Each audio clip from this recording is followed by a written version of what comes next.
பேண்ட்டுக்கு belt எப்படி தைக்கிறதுன்னு ஏற்கனவே தெளிவாக ஒரு வீடியோ போட்டிருக்கோம். அது இல்லாமல் இந்த மாதிரி ப்ளீட்ஸ் எப்படி அட்டாச் பண்ணுறது, சைடில் ப்ளீட்ஸ் வர மாதிரி எப்படி பேண்ட்டில் அட்டாச் பண்ணுறது அப்படின்னு பார்க்கலாம். ஹாய் ஹலோ வியூவர்ஸ், நம்ம இவா டெய்லரிங். இன்றைக்கி நான் வீடியோ பார்க்க போகிறேன்னா பேண்ட்டுக்கு கீழ் பாட்டம் பீஸில் வந்து ப்ளீட்ஸ் எப்படி பர்ஃபெக்டாக வைக்கலாம் அப்படின்னு பார்க்கலாம்.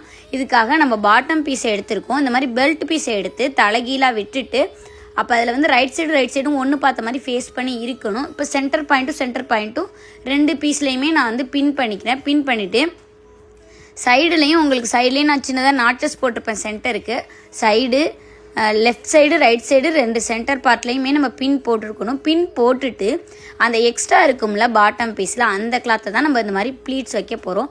நான் கொஞ்சம் அழகாக இருக்கணும், பார்க்குறதுக்கு நல்லா தெரியணுங்கிறதுக்காக வேண்டி உள்பக்கமாக ப்ளீட்ஸை மடித்து வைக்கிறேன்.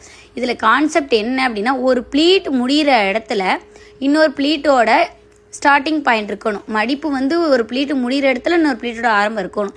அதோட சென்டர்லேருந்து நான் லெஃப்ட் சைடு ப்ளீட் வைக்கையில் என்ன பண்ணுறேன்னா, இந்த பக்கமாக மடித்து வைக்கிறேன்.